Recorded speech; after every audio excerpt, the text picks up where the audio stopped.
Gálatas, carta do apóstolo Paulo aos Gálatas, capítulo 1, versículos 6 ao 10. Coloque de pé para a leitura da palavra de Deus. Segunda exposição da série de exposição aos Gálatas. Diz assim a palavra de Deus: Admira-me que estejais passando tão depressa daquele que vos chamou da graça de Cristo para outro evangelho, o qual não é outro, senão há alguns que vos perturbam e querem perverter o evangelho de Cristo.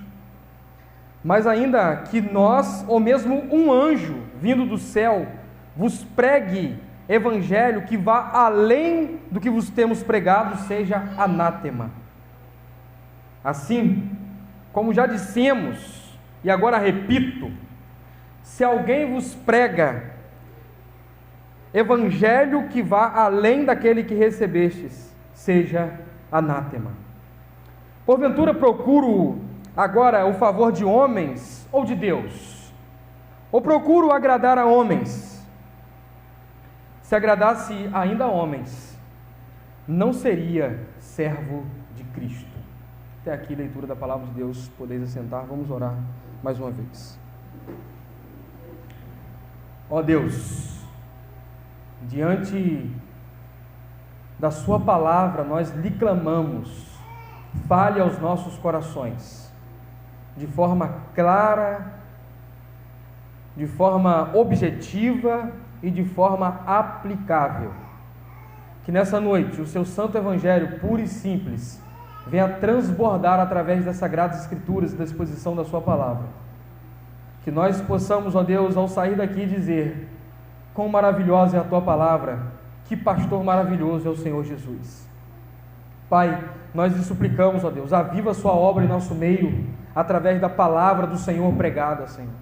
Deus, nós te pedimos, ó Deus, fortaleça os nossos braços.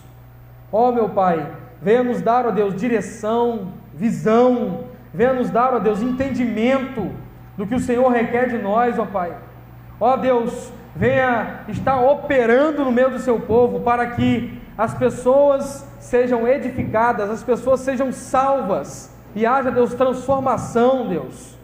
Ó Pai, eu te suplico, Deus, que nós possamos, ó Deus, dia após dia, colher frutos da sua palavra, que haja em nós efeito do santo evangelho, efeito que transforma, que santifica, efeito que muda o caráter, efeito que resulta em um viver piedoso, Senhor.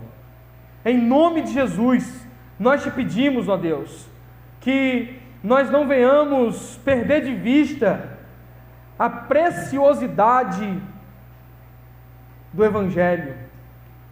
Ó Deus, que nós nunca venhamos perder o tato da simplicidade do evangelho, da inerrância da palavra, da suficiência das escrituras. Eu lhe rogo, Senhor, fale aos nossos corações e nos dê instruções preciosas para o nosso viver, para a nossa vida, para a igreja do Senhor. Em nome de Jesus. Amém. Amados irmãos, nós já caminhamos um primeiro passo na exposição aos Gálatas, e hoje nós nos achegamos na segunda exposição, onde nós vamos desfrutar mais uma vez dessa carta, que é muito importante, fundamental. Nós já ouvimos o que o Barclay, um comentarista erudito da palavra de Deus, disse, que a carta aos Gálatas é como uma flecha afiada na mão de um guerreiro atento e um guerreiro valente. Nós observamos que Lutero tinha a carta aos Gálatas como uma das mais importantes escrituras. Lutero apelidou a carta aos Gálatas de Caterine de von Bora, porque dizia ele que tinha se casado, estava num relacionamento, num compromisso com a carta aos Gálatas.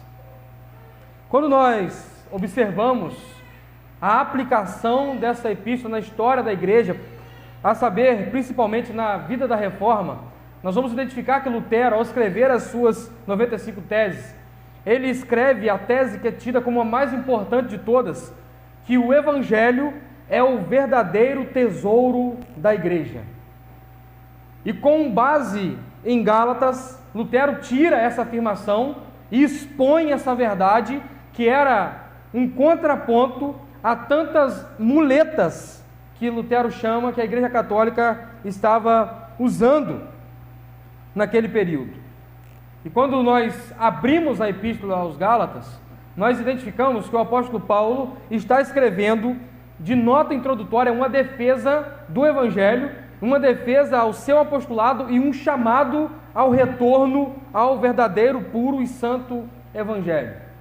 Quando o apóstolo Paulo abre a sua escrita, ele faz questão de falar a respeito da sua convicção sobre aquilo que ele pregava e da sua convicção daquele que tinha o chamado para pregar, em um contraponto aos falsos ensinos e os falsos mestres que tinham ganhado espaço na igreja aos Gálatas e estava trazendo ensinos tentando desconstruir o ministério do apóstolo Paulo e também desconstruir ou descaracterizar o evangelho da graça.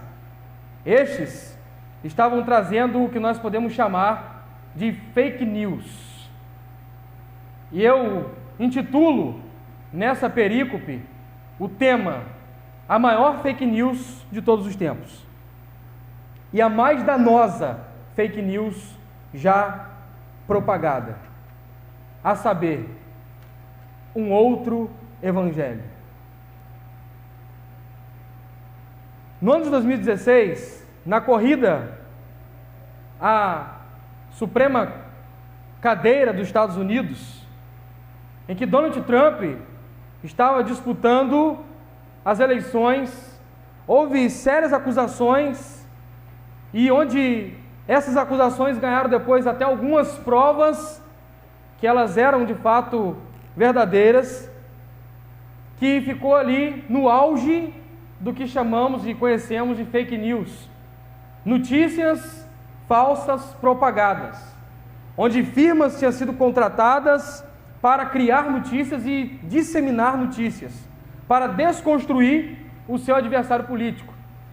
Nas últimas eleições no Brasil, nós tivemos, por exemplo, uma CPI das fake news, onde as acusações de tanto um lado quanto o outro era que estavam se espalhando falsas notícias de ambos os candidatos. Essas fake news, elas tinham objetivos claros nas eleições. Alguns deles, construir uma informação sem fundamento, desinformar com meias verdades, confundir com informações falsas.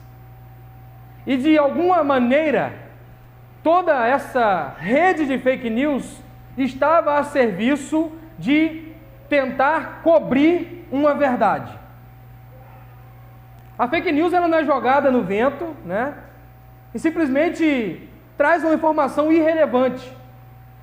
O objetivo principal de uma fake news é tentar desconstruir uma verdade. Quando o apóstolo Paulo planta aquela igreja, durante a sua primeira viagem missionária, ele prega o evangelho, onde nós vamos ver o relato de Atos capítulo 16, versículo 6. E então ele anuncia o evangelho naquela região. E depois, na sua segunda viagem missionária, ele então acha lugar e espaço para plantar uma igreja. Mas logo após a sua partida, cerca de 50 depois de Cristo, surgem na Galácia e naquelas igrejas falsos pregadores, conhecidos como pregadores judaizantes. Esses pregadores judaizantes, eles tinham o objetivo de pregar a necessidade do uso da lei para a salvação. Isso produz o que nós conhecemos que é chamado de legalismo. Mas também tinha pregadores no meio daqueles irmãos, salvos por Cristo, que receberam o Evangelho da Graça, conhecidos como libertinos, que tinha por objetivo produzir o liberalismo. E se de um lado o legalismo quer acrescentar algumas coisas para a salvação, do outro lado o liberalismo, ele quer tirar mérito da graça na salvação, onde ele diz o seguinte: se a graça te salva, você pode fazer o que você quiser, pode pecar à vontade, afinal de contas, quanto mais você pecar, mais graça vai ter. Isso é o que nós conhecemos como libertinagem, produzida por um falso ensino, que é oriundo do liberalismo teológico. Então, esses pregadores, eles eram verdadeiros propagadores de fake news, e eles anunciavam a pior das fake news, que era um outro evangelho. Para os irmãos entenderem o que está acontecendo, eu vou entrar no texto e vou aplicar o texto parte por parte para o nosso entendimento. O que acontece, amados irmãos, aqui é o seguinte: os pregadores, eles não estavam trazendo uma pregação contra a pregação do apóstolo Paulo. Eles estavam simplesmente criando meias verdades segundo a pregação do apóstolo Paulo e disseminando ela no meio do povo, o que é muito mais sutil, muito mais danoso e encontra muito mais espaço. Se um pregador, ele chega anunciando mentiras descancaradas, o povo logo não identifica: não, isso aí não, pô. Deus não existe. Se um pregador subir no púlpito e falar que Deus não existe, o povo logo identifica que é uma falsa mensagem. Mas se ele assumir o púlpito e falar que Deus existe, mas conforme o pensamento grego, filosófico, em uma força que se desenvolve no meio do povo, no coração do homem, e inclina o homem para fazer o que é bom, já é diferente, é sutil. Esses falsos mestres, falsos pregadores, eles não estavam dizendo que Paulo não tinha pregado o evangelho, eles estavam dizendo que eles tinham um outro evangelho, equiparado ao de Paulo. Eles não estavam querendo dizer que uma determinada igreja plantada, ela estava pregando uma verdade que não era fundada.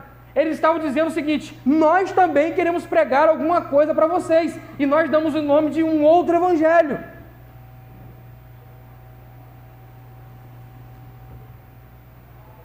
Nós vamos observar, amados irmãos, que essa ideia, ela perdura até hoje, ela ecoa até hoje.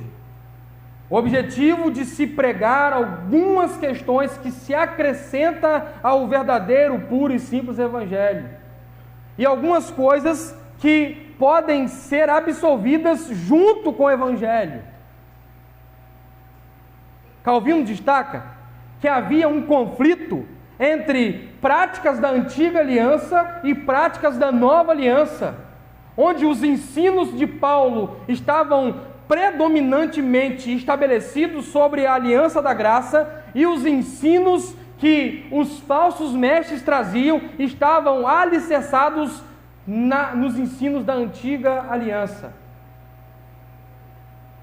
E uma coisa é você pregar o evangelho puro e simples do Senhor Jesus e olhar para aquilo que a antiga aliança dispõe a nos ensinar a respeito de ética e moral e princípio para um viver que glorifica a Deus. Outra coisa é você ir na antiga aliança, pegar as práticas litúrgicas, cerimoniais e aplicar na vida e na igreja de hoje. O apóstolo Paulo, quando escreve aos Romanos, ele faz um tratado a respeito da lei e da graça, onde ele diz que os princípios éticos e morais da lei, eles vigoram para que produza em nós um viver piedoso, mediante o operar da graça de Deus em nossos corações. Ou seja, ele não negligencia, menospreza ou amassa a lei e joga no lixo. Ele simplesmente vai nos dizer que as práticas cerimoniais da lei não tem mais vigência no pacto da graça. Aos Hebreus, por exemplo, traz uma exposição clara de como Cristo substitui a cerimônia da antiga aliança e como Cristo nos garante o verdadeiro levítico para nossas vidas hoje. E quando nós observamos essas verdades circuncidantes daquilo que é cerne na carta aos Gálatas, nós vamos observar que tratar a respeito de um santo, puro e simples evangelho é um desafio em nossos meios, porque nós temos que remover muitas coisas que foram acrescentadas ao evangelho e que na verdade não são propostas por Cristo Jesus, pela sã doutrina e pela história da igreja. Quando nós observamos, amados irmãos, tantos falsos ensinos que nos rodeiam, quando nós observamos os desafios que temos à nossa volta, nós só temos uma saída: correr e se agarrar com unhas e dentes ao santo evangelho, porque senão nós seremos consumidos. Os desafios culturais, os desafios éticos, as tendências que facilitam para o homem o seguir a Cristo, os desafios propostos por cada comunidade local, tudo isso é influência e nos desafia ao ficar somente com o puro e santo evangelho. O apóstolo Paulo, ele está trazendo algumas verdades que nos saltam aos olhos quando olhamos para o texto, e eu gostaria de olhar com os amados irmãos a partir de agora para a aplicação. Admira-me que estejais passando tão depressa daquele que vos chamou na graça de Cristo para outro evangelho.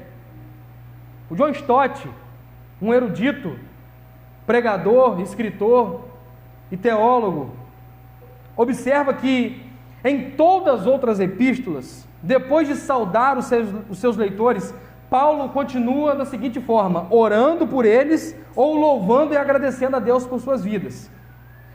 Na epístola aos Gálatas é diferente. Esta é a única em que não existe isso. Quando Paulo cumprimenta os seus leitores originais, ele emenda imediatamente com o assunto que ele quer abordar. Isso nos apresenta uma nota de extrema urgência no combate que o apóstolo Paulo está trazendo ao falso ensino naquele lugar. Calvino faz uma observação interessante. Ele diz que Paulo faz uma denúncia de apostasia como nota introdutória na sua carta. O que está acontecendo aqui, o que Paulo expõe é o seguinte: eu estou admirado que vocês tenham abandonado o evangelho que eu vos entreguei.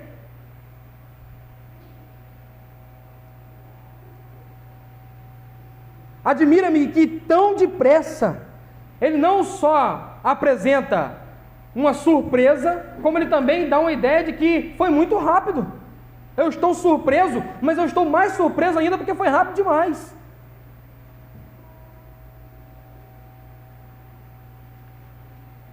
Mas um comentarista bíblico, o Donald Guthrie, ele destaca que essa frase apresenta um assombro do apóstolo Paulo pelo desvio tão rápido. Na língua grega, essa palavra, ou esse conjunto de palavras, ele dá um sentido de uma surpresa que um grupo militar se deparou num momento de guerra. Eles estavam com a estratégia e de repente eles foram surpreendidos. E então essa expressão vem: admiro-me que tão depressa. É uma expressão de ser pego de surpresa, de ser surpreendido no campo de batalha, uma linguagem militar dentro da língua grega. E então, nós observamos, amados irmãos, que o apóstolo Paulo, ele vai dizer o seguinte: eu estou admirado, eu fiquei surpreso em receber a notícia que tão depressa vocês passaram para um outro evangelho, para um outro ensino. Observe que o apóstolo Paulo, ele não está indo direto combater quem está ensinando o falso ensino. Isso já era esperado pelo apóstolo Paulo. Ele já tinha enfrentado esses opositores em outros lugares. O que surpreende o apóstolo Paulo é o desvio da igreja. O que nós vamos notar, amados irmãos, é que o apóstolo Paulo, de forma primária, ele vai combater a passividade dos irmãos que se desviaram com o falso ensino. E depois, então, ele vai combater a atividade dos falsos mestres. Ao dizer, eu estou surpreso com vocês, vocês se desviaram tão depressa, vocês logo que eu saí daí, se cederam, ou se permitiram se envolver por falsos ensinos.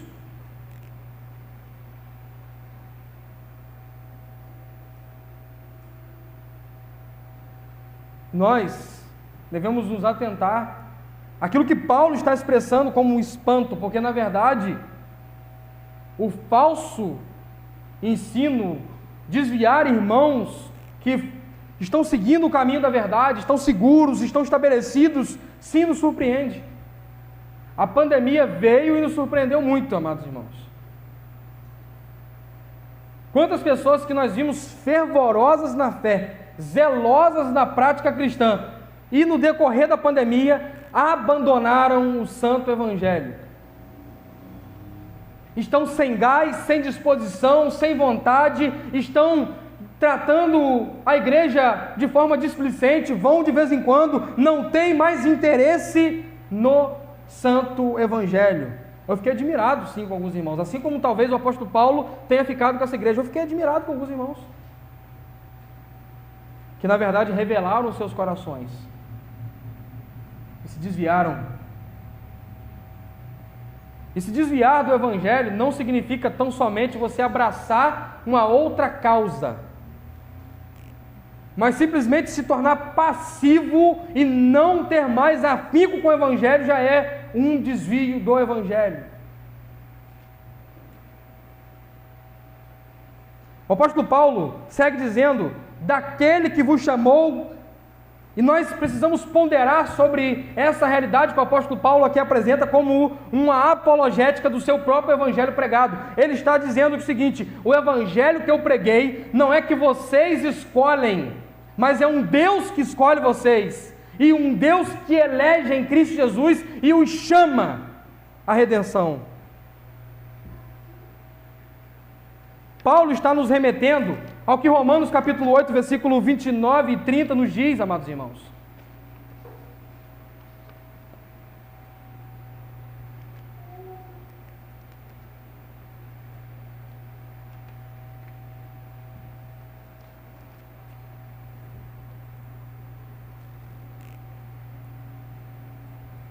Portanto, aos que de antemão conheceu, também os predestinou para serem conforme a imagem de seu Filho, a fim de que nele esteja o primogênito entre muitos irmãos. E ao que predestinou, esses também chamou, e aos que chamou, esses também justificou, e aos que justificou, esses também glorificou.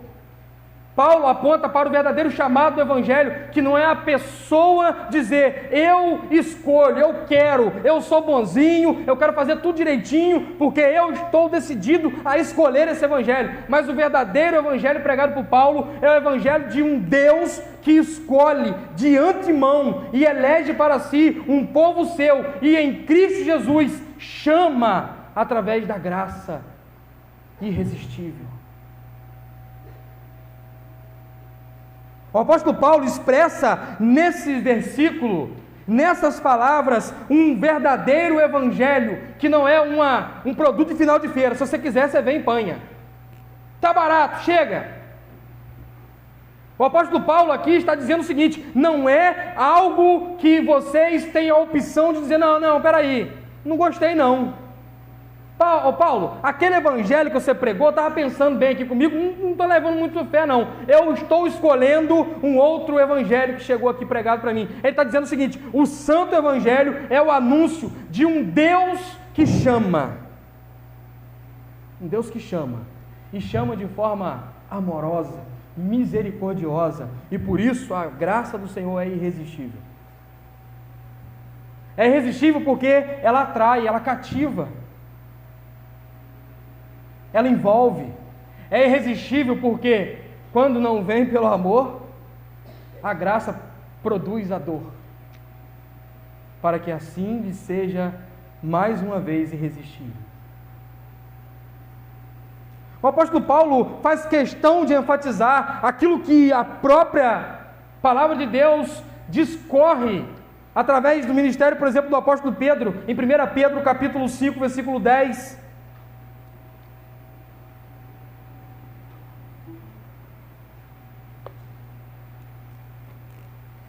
Primeira Pedro 5, 10.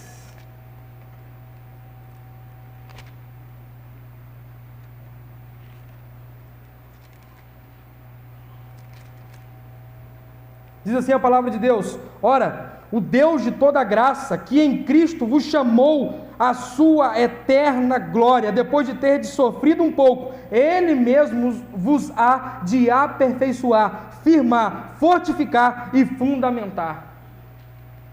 O chamado do Evangelho, o chamado de Deus, é um chamado que opera no coração daqueles que foram eleitos em Cristo. E ao operar, Ele traz, Ele chama. E mesmo que haja dificuldade, luta, provação, dor e sofrimento, a obra é completa no operar da graça. É o segundo ponto que o apóstolo Paulo aqui nos expressa, amados irmãos, porque ele diz: Ele vos chamou na graça de Cristo.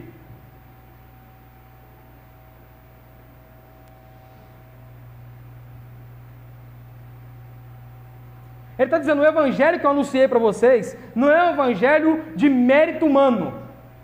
O evangelho que eu anunciei a vocês não é um evangelho que vocês devem fazer alguma coisa ou deixar de fazer outra coisa. O evangelho que eu anunciei a vocês é que vocês são salvos pela graça e somente por ela.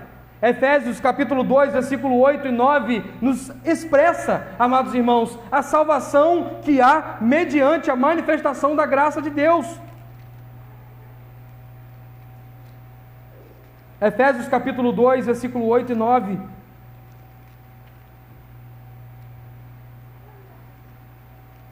Diz assim a palavra de Deus: porque pela graça sois salvos mediante a fé, e isso não vem de vós, é um dom de Deus, não de obras, para que ninguém se glorie. É um dom de Deus. Vocês são salvos, o apóstolo Paulo está dizendo, vocês são salvos pela graça. Ele chamou vocês pela graça. Vocês estão escolhendo outro evangelho? Como assim? Se o evangelho que eu anunciei não é um evangelho que te dá, e aí não sei de onde tira, o livre-arbítrio. É o evangelho que chama eficazmente em Cristo Jesus, pela obra de Cristo, da graça suficiente, verdadeira. Não, pastor, peraí, Deus chama, mas se eu quiser eu vou, se eu não quiser eu não vou. Não está nas escrituras essa verdade. De Gênesis a Apocalipse, nós vemos um Deus que elege, que chama, que sustenta e que opera com a graça para que tudo colabore para a sua salvação. E você tem só um papel nisso tudo: se render. E quando você descobre isso, é libertador. Você tira um fardo das suas costas. Mas eu estou dando meu dízimo direitinho. Não, pastor, eu não falho o culto. Não, pastor, eu ajudo na igreja, na obra. Não, pastor, eu leio a Bíblia todos os dias. Pastor, eu oro de manhã, de tarde, de noite. Maravilha, isso é fruto da graça na sua vida, mas isso não produz graça para te salvar. Você não é salvo porque você faz nada disso. Você faz tudo isso porque você foi salvo.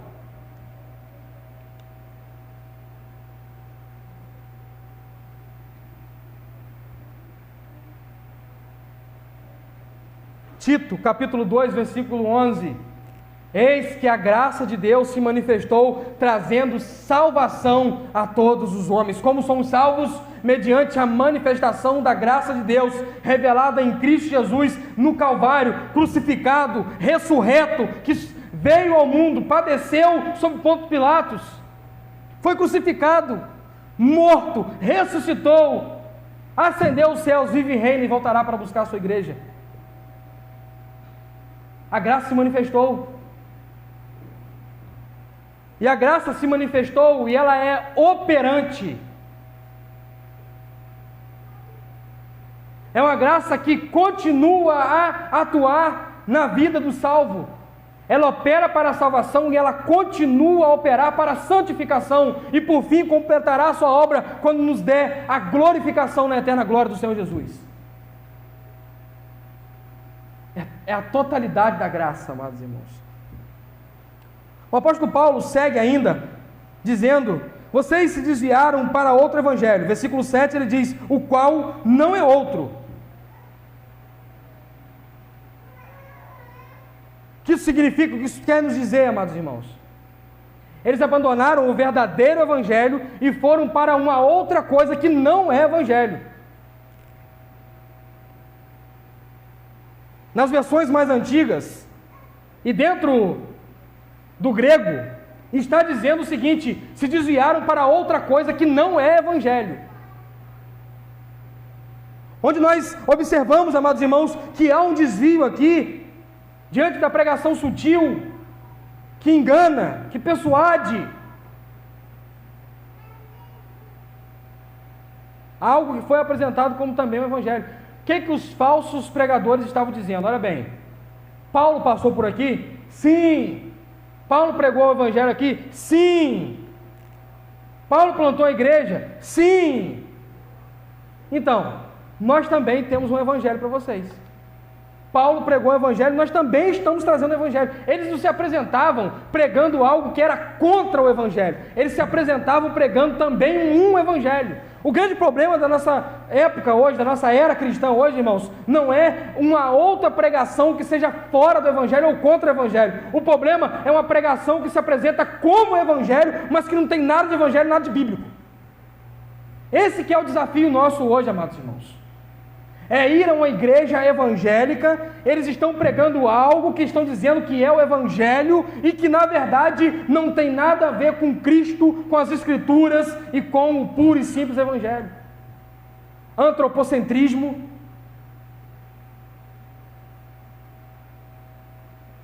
o culto do eu, o você pode, você consegue, a teologia da prosperidade, que faz Deus como moeda de troca. A fé é como se fosse um instrumento para comprar alguma coisa de Deus e negociar com Deus. Tudo isso anunciado como evangelho. Por isso que hoje é difícil, irmãos, é muito difícil. É difícil evangelizar. Você vai falar com a pessoa: meu irmão, eu quero te convidar para... Opa, para com isso, rapaz. Olha lá, igreja da onde? O que Edir Macedo faz? Ah, não, irmão, vamos na nossa igreja. Não, para aí. Valdomiro tem um monte de fazenda, vive à custa da fé dos irmãos. É difícil pregar o evangelho hoje, irmãos. É desafiador. E eu quero abrir os olhos dos irmãos para que os irmãos contemplem essa realidade. E não fique aí: não, pastor, não é isso não, tem nada disso não. Não tem nada como, irmão. Vai falar de Cristo para aquele cara que é escarnecedor lá no seu trabalho, para você ver como é que ele vai te tratar. Ele vai te tratar como um mulambo, não por causa de você, mas ele vai falar por causa daquilo que ele vê. E infelizmente, esses citados e outros, eles têm proeminência, destaque, eles têm visibilidade.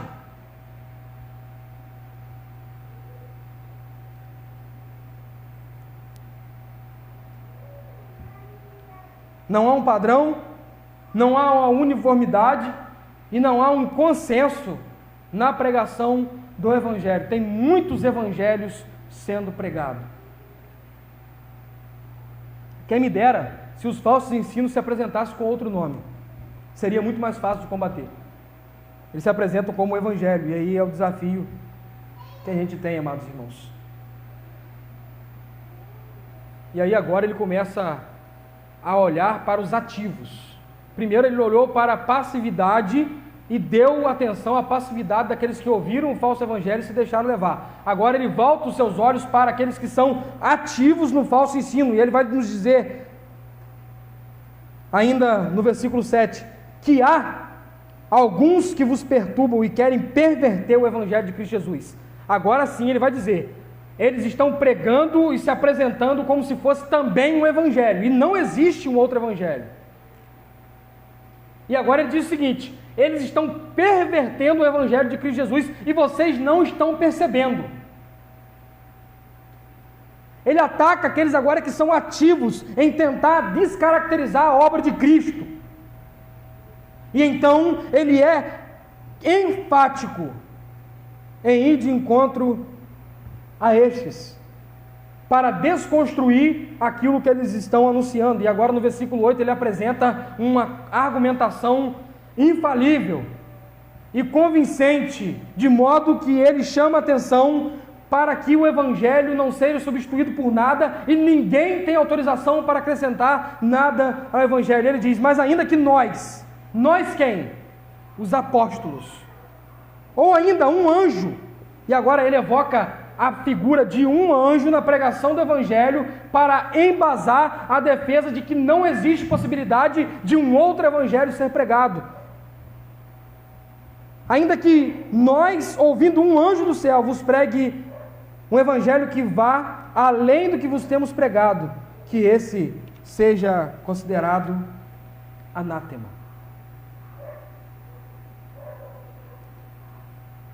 E ele vai repetir isso, seja anátema, e depois ele vai dizer, assim como já dizemos, e agora repito, se alguém prega outro evangelho que vá além, parece que Paulo estava escrevendo, e de repente ele deu uma pausa, e quando ele voltou a escrever, ele escreveu de novo, né? De vez em quando a gente está escrevendo, a gente repete uma palavra, não tem isso?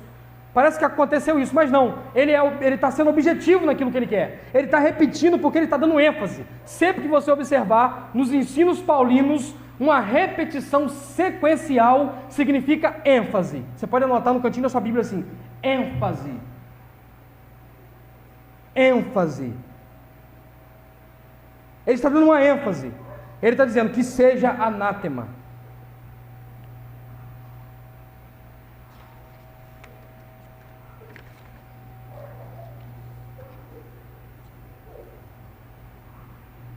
João Calvino, comentando esse versículo, mais uma vez para poder o citar, ele vai dizer que Paulo está trazendo uma maldição solene. Seja anátema é uma maldição, é você jogar uma maldição, que você seja amaldiçoado, isso que significa seja considerado anátema, que você seja amaldiçoado. Ele está se expressando aqui de modo bem solene, uma maldição sobre aqueles que deturpam e pregam, ensinam outras coisas além do evangelho. Nós hoje, irmãos, tratamos muito carinho falsos mestres, mas na época de Calvino, por exemplo, não era assim. Vocês sabem disso, vocês conhecem a história. Eu não estou falando que é para a gente pegar a guilhotina, ir para a praça e começar a pegar falsos mestres e botar na guilhotina, mas eu estou dizendo que nós não podemos ser passivos em aceitar os falsos ensinos e usar de bater de ombro e dizer, é assim mesmo, não tem nada a ver não. Você está sendo, infelizmente, passivo diante do falso ensino.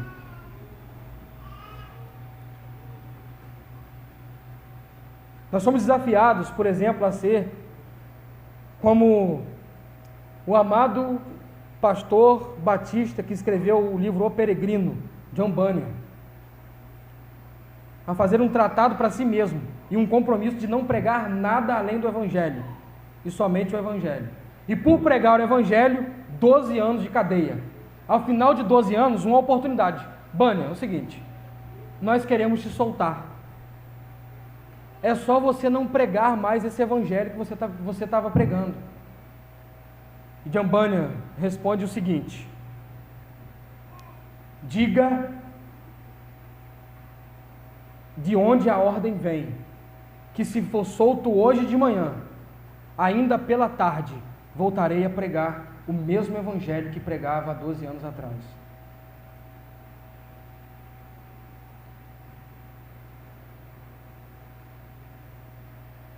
Mais uma vez, quero citar a citação que o Jonathan trouxe na quarta-feira, amados irmãos. O evangelho contemporâneo, ele tem quilômetros de extensão. Ele se expande, ele cresce.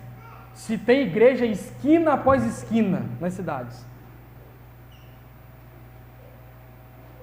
Mas ele tem, eu quero acrescentar isso, milímetros de profundidade.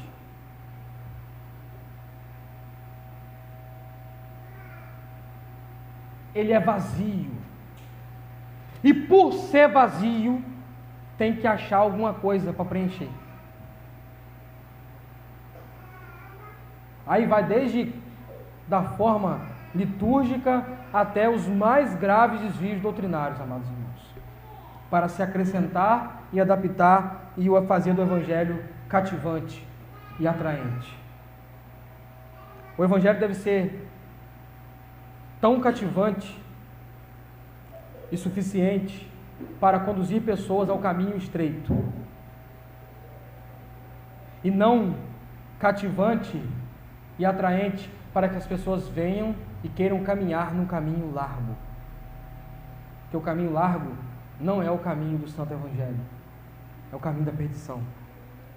O apóstolo Paulo considera, por último, se ele agrada a homens ou prega um evangelho para agradar homens, ou prega por intermédio de homens, ou anuncia um evangelho que agrada a Deus e é dado por intermédio do próprio Deus. E ele considera essa questão porque ele chama atenção. Eu não sou servo de homens, eu sirvo a Cristo. Por isso eu não modifico o evangelho que ele me deu. Eu sou um escravo. Doulos. Texto original. Sou escravo. Eu tenho um Senhor sobre mim. E ele me deu uma missão. Ele me incumbiu nessa missão de servo, de fazer algo determinado por ele, não que eu quero. Ele está dizendo, eu não tenho a liberdade de falar, eu quero pregar algo que eu acho bonito. Eu quero pregar algo que eu acho interessante. Eu quero pregar algo que a minha cultura propõe para que eu pregue. Eu não quero pregar algo que seja adaptável, bem aceito e faça chover milagres. Porque, mais uma vez, usando um comentário de Gálatas, e agora Martinho Lutero dizendo, qualquer ensinamento que não se enquadre nas Escrituras, no Santo Evangelho, deve ser rejeitado, mesmo que faça chover milagres todos os dias. Qualquer outra coisa que você tira o Evangelho e coloca no lugar, se fizer chover milagres, se bombar, se tiver emocionalismo, se as pessoas caírem, rodarem, rodopiarem, pularem, não me interessa. Se esse ensino não estiver embasado nas Escrituras e não for oriundo do Santo Evangelho, desconsidere. Tem que ser desconsiderado. Eu não estou pregando para agradar a homens. E Charles Spurgeon, que era o príncipe dos pregadores, ele vai dizer o seguinte, amados irmãos: nós não fomos chamados para serem burros coiceiros que ficam o pé no peito dos outros que chegam na nossa igreja. Contudo, nós devemos entender que o Evangelho não pode ser adaptado para acolher ninguém. Você não pode adaptar o Evangelho para agradar a homens. Contudo, você não precisa nem ser desagradável. Mas, se o Evangelho te propor que você seja desagradável, então seja por fidelidade às Escrituras. Ah, não gosto de falar sobre esse assunto lá no meu trabalho, não, porque é ser indelicado. A gente vive no Evangelho do politicamente correto, irmãos. Tem que pedir licença para falar de Jesus hoje. Mas você me dá licença? Você não me leva a mal, não? Aqui você não me leva a mal, não? Posso falar de Cristo para você? Os pregadores na era de John Wesley, George Whitefield, eles iam para a praça, sem microfone, montavam um tablado feito com caixas vazias de tomate, subia em cima daquele tablado, com a tábua de taipá, e pregava o evangelho, ao ponto de 1.000, 10.000, 30.000, 50.000 pessoas se reunirem em volta desses homens para ouvir o evangelho de Cristo Jesus. E algum dia, os comerciantes fechavam as portas para ir ouvir a pregação de John Wesley e George Whitefield. E os comerciantes fechando a porta, e as pessoas correndo para ouvir, e então alguém resistente ao evangelho disse: para aí, para onde você vai? Onde você está indo? Eu vou escutar a pregação de George Whitefield. E então aquele homem resistente ao evangelho perguntou: mas você acredita naquilo que ele está pregando? E a pessoa respondeu: eu não acredito não, mas ele acredita. O problema é que nós deixamos de acreditar na suficiência do evangelho. O problema é que nós deixamos de valorizar o poder do evangelho, que transforma, que restaura, que atua eficazmente para chamar o pecador miserável que está no fundo do poço e que não consegue por si mesmo ir. Nós deixamos de acreditar naquilo que o evangelho pode fazer e só ele pode fazer. Nós deixamos de acreditar ao ponto de nem pregar mais. Nós olhamos para o nosso pai alcoólatra e dizemos: ai, tadinho. Nós olhamos para os nossos filhos hoje, os pais olham para os filhos e falam: não tem jeito, a adolescência é uma desgraça. Porque não acredita mais no evangelho. Nós passamos perto de pessoas que estão entregues a vícios, paixões mundanas, sendo consumidas por esses vícios, por essas paixões e arrastadas para o inferno, e nós fazemos o que? Arrastadinho dela. Nós não temos mais peito para estufar e ir ao mundo e pregar o evangelho, porque somente o evangelho pode transformar pessoas, restaurar vidas. Nós precisamos fazer isso, irmãos. Se você acredita no evangelho, você precisa se levantar e dizer: nós temos o dínamo, o poder, e não precisamos de mais nada.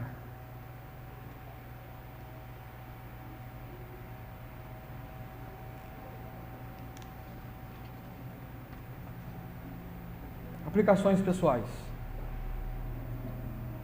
Primeiro, não se desvie do evangelho. Tome cuidado. Pare de ficar beliscando nas migalhas de falsos ensinos. Ainda que isso seja bom para você, ainda que isso faça você se sentir melhor, isso não é evangelho. Você está se desviando. Se o evangelho não é mais suficiente para você, não faz os seus olhos brilhar e o seu coração arder, você está se desviando. Você precisa se atentar a isso. Houve um tempo que queimava no seu coração. Houve um tempo que aquilo te motivava, te fazia acordar pela manhã e orar, porque você acreditava no evangelho. Houve um tempo que você era dedicado e zeloso com a vida cristã, com a igreja, com a obra, porque você acreditava no evangelho. Você parou de acreditar no evangelho. Você precisa reconhecer isso.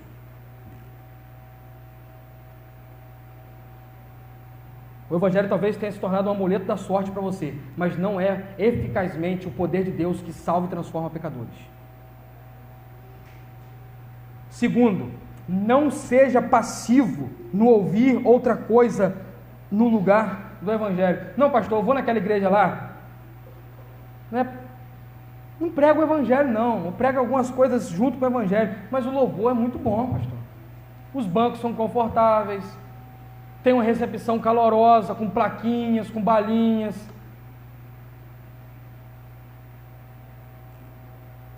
Mas o evangelho.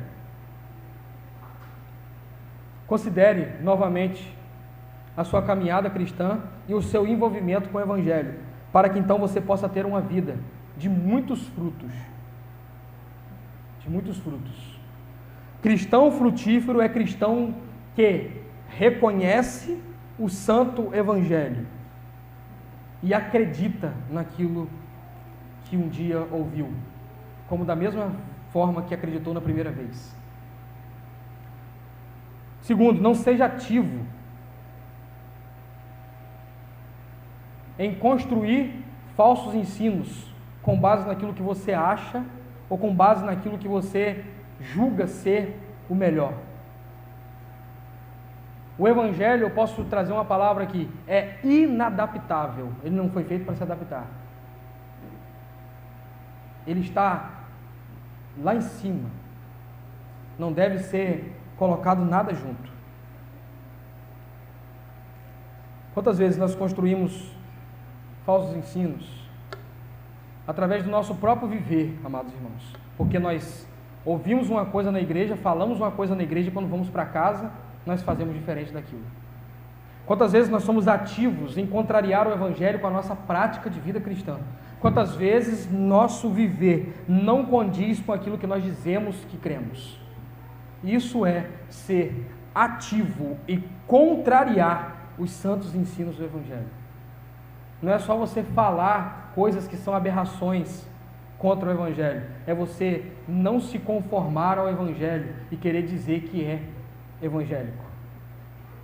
Por fim, eu oro para que Deus amanhã te dê uma oportunidade de desenvolver o Evangelho na sua vida, onde você estiver, o que você estiver fazendo.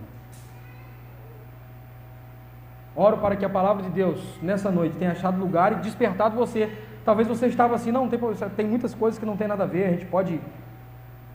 Nessa noite talvez é um chamado, você não vem só para o Evangelho puro e simples, não precisa de mais nada não. Quero orar nessa noite também, para que Deus levante o seu remanescente, amados irmãos. Sempre houve remanescente de Deus no decorrer da história, que não se dobrou, que não se vendeu, que não negociou, e que você seja esse remanescente, que diz, eu não quero trocar o Evangelho de Cristo Jesus por nada. Finque suas raízes no Santo Evangelho, e deixe que o Santo Evangelho alimente toda a sua vida, para que você seja um crente frutífero, e não se desvie, e não seja arrancado e carregado. Bem-aventurado é aquele que está fincado no Evangelho. Ele vai ser como uma árvore frutífera, adaptando Salmos 1. Ele vai dar muitos frutos na sua estação, ele vai florescer, ele jamais vai ser arrancado e secar.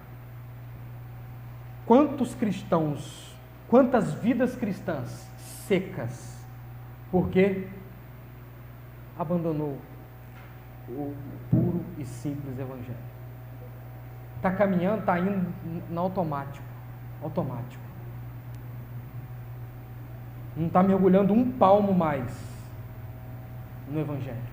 Não está indo a fundo mais. Superficialidade. E Deus nos chama através do Santo Evangelho. E o chamado da carta aos Gálatas é o retorno ao santo, puro e simples Evangelho. O chamado para mim e para a sua vida também. Permaneça nesse Evangelho, não se desvie dele.